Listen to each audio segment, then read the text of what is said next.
بسم اللہ الرحمن الرحیم۔ شروع کرتا ہوں اللہ تعالیٰ کے نام سے جو بڑا مہربان اور نہایت رحم کرنے والا ہے۔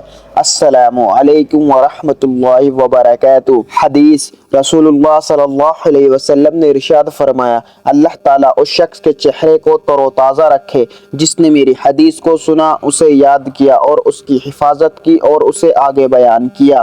سیدنا زید بن ثابت رضی اللہ عنہ سے مروی ہے کہ نبی کریم صلی اللہ علیہ وآلہ وسلم نے فرمایا، جس آدمی کی فکر آخرت ہو، اللہ تعالیٰ اس کے امور کی شیراز بندی کر دیتا ہے، اس کے دل کو غنی کر دیتا ہے اور دنیا ذلیل ہو کر اس کے قدموں کے مطابق اس کے پاس پہنچ جاتی ہے۔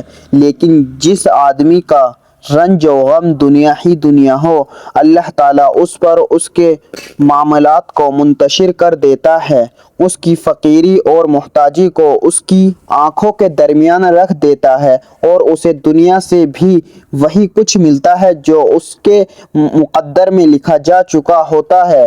سیدنا عبداللہ بن عباس رضی اللہ عنہ سے روایت ہے کہ رسول اللہ صلی اللہ علیہ وآلہ وسلم نے فرمایا، اپنے باپ کو گالی دینے والا ملعون ہے، اپنی ماں کو برا بھلا کہنے والا ملعون ہے، غیر اللہ کے لیے ذبح کرنے والا ملعون ہے، زمین کے نشانات کو تبدیل کرنے والا ملعون ہے، اندھے کو راستے سے بھٹکا دینے والا ملعون ہے، چوپائے سے بدفعلی کرنے والا ملعون ہے اور قوم لوط والا فعل کرنے والا بھی ملعون ہے۔ حضرت ابو موسیٰ اشعری رضی اللہ عنہ سے مرفوع مروی ہے کہ 3 آدمی ایسے ہیں جنہیں 2 گنا اجر دیا جاتا ہے۔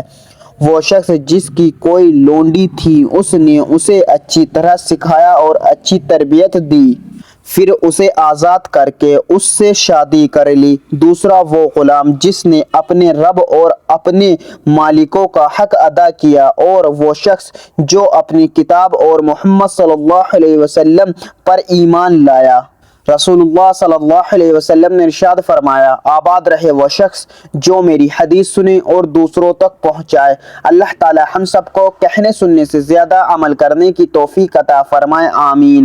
مزید اسی طرح کی اسلامک ویڈیو دیکھنے کے لیے اگر آپ نے ابھی تک چینل زمام علی کو سبسکرائب نہیں کیا تو سبسکرائب کر لیں اور ویڈیو کو لائک اینڈ شیئر ضرور کریں۔ جزاک اللہ، شکریہ۔